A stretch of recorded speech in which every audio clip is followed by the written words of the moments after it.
My name is Danny Hill, and I was born October 14th, 1979. Apparently it was at 6:21 a.m. I weighed 9 pounds, 8.5 ounces.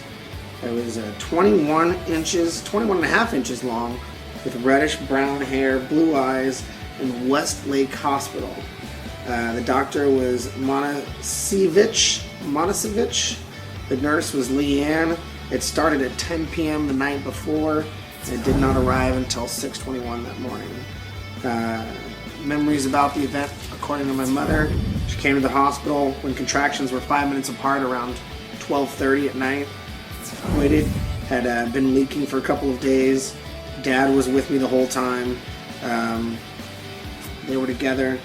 Lost 16 pounds just by having me. That was important for my mother. So that is the day that I came kicking and screaming into this world.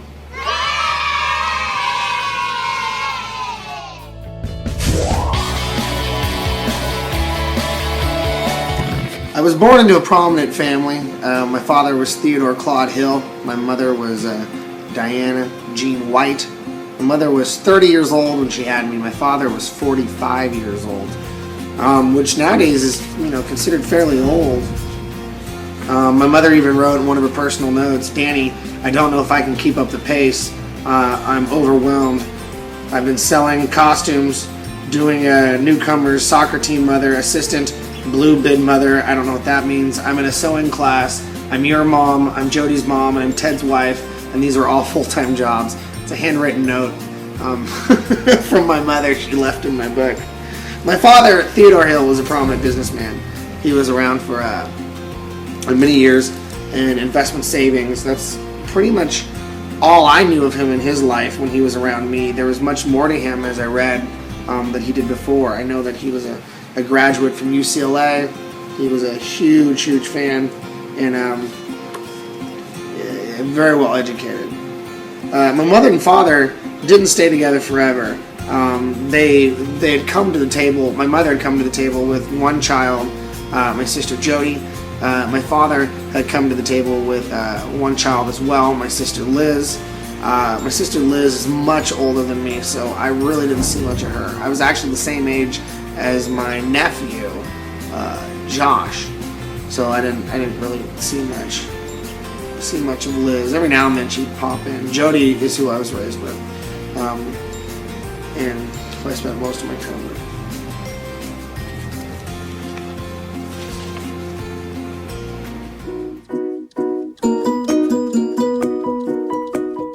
How did I get into radio? Well, I was in college and I was dating this girl, and her name was Kelly Riley, I believe. I think it is. And she was I met her. She was from Omaha. It's a weird story. She was here on like break or something, and I met her, and we ended up like hooking up, and then she moved out here, and I was in love, and she was in love, and it was gonna be awesome. And I was just starting to get in and question. I'm just trying to like figure out what I'm gonna do with myself.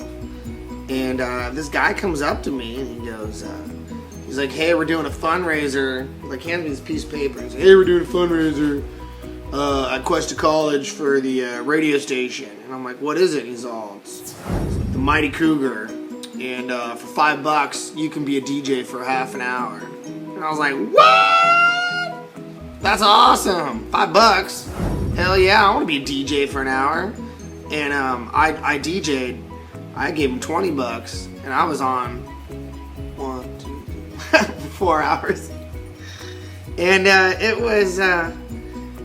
was the worst thing you could have ever heard in your life. I literally sounded horrible. It was me, so high-pitched and so excited. And I played a lot of Beastie Boys and Destiny's Child and Eazy-E. I remember that's because it was college radio and you could choose whatever you wanted to play. And I loved that music at the time. So I was just hitting Beastie Boys over and over again. And Destiny's Child, I don't know why. I think because, or was it TLC, No Scrubs, or something was big at the time, and I was trying to appeal to the lady standing by the speaker. And that's the funny part, in college radio, there was just a speaker by the door. So, I mean, if you weren't, you could literally only hear it in the side that the school campus, or by the speaker by the door. I tend to think that more people heard me from the speaker by the door than actually through the radio there. But that was my first radio gig. And then after that, I signed up for the class, and I took the class. And I brought up Kelly because, like, about halfway into this, we ended up breaking up. And I'm just devastated, right? Devastated. In my career, I'm thinking, I'm going to drop out of everything. I'm going to do this. I hate this. I hate my life. Everything's over, And, the whole radio thing, I was having fun at it, but, there's a lot of steps. There's a lot to learn. It's just more than just talking. It was, there's buttons and memory. And at the time, you're learning how to cue up records and the wow effect and whatever. And I'm, just having a bad day in front of the radio station at the college. And I look up and I see one of the jocks there who's, paid to be on, and he's just this fat, hideous man, much like myself, but for some reason he's got like this hot chick with him. And I'm like, what? And I go, after he gets done like kissing